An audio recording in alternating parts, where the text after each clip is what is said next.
முருகாசரணம். பெரியகுளத்தில வராக நதி ஓரத்தில ஒரு அழகான பாலசுப்ரமணியருடைய திருக்கோவில் இருக்குங்க. இந்த கோவில கட்டுனவர் ராஜராஜ சோழனுடைய பையன் ராஜேந்திர சோழன்ங்க. 1000 ஆண்டுகள் பழமையான கோவில். இந்த கோவில் காசிக்கு நிகரான கோவில்னு சொல்லப்படுதுங்க.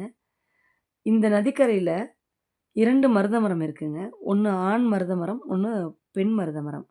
இந்த மருத மரம் இந்த இந்த இடத்துல அமைஞ்சிருக்க மாரியே காசியிலயும் அமைஞ்சிருக்குமாங்க. உலகிலேயே காசிக்கு அடுத்து இந்த மாரி ஒரு அமைப்பு பெற்ற புனிதமான ஸ்தலம் அப்டின்னா, அது இந்த பாலசுப்ரமணியர் கோவில் தாங்க. கோவில்லருந்து நம்ம நீராடி அந்த மரத்த தரிசனம் பண்ணிட்டு வந்தா, அழகான ஒரு பிள்ளையார் கோவில் இருக்குங்க. அந்த கோவில்ல பிள்ளையார வேண்டிக்கிட்டு, அப்படியே பாலசுப்ரமணியர பார்க்க கோயிலுக்குள்ள போனோம்னா, அங்க நிறைய கோவில்கள் தனித்தனியா அமைக்கப்பட்டிருக்குங்க.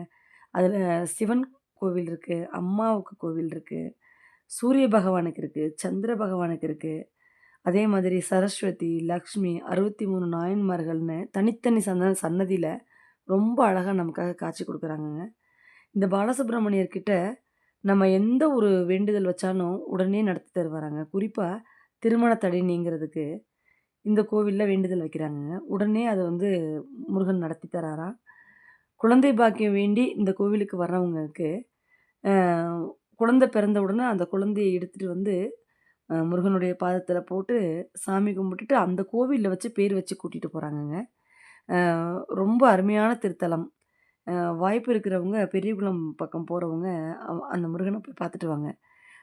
முருகன் அவ்வளவு அழகா அங்க வீற்றிருக்காருங்க.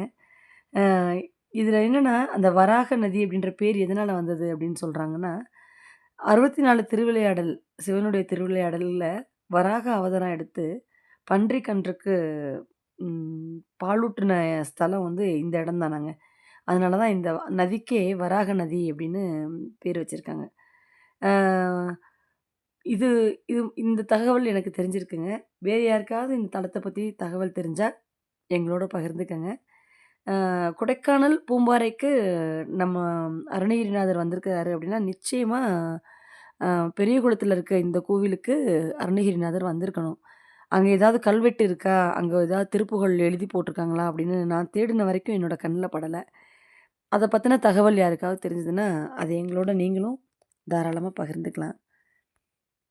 வெற்றிவேல் முருகனுக்கு பொம்மதா அரோகரா! தைய தைய நக்கு தினாக்கு நக்கு தின் பஜன் करे பொம்மதா தைய தைய நக்கு தின் பஜன் करे உத்தமித்த நக்கு திமி சித்தாம் சித்தாம் தோம் தை தை கணபதி நாம் சதா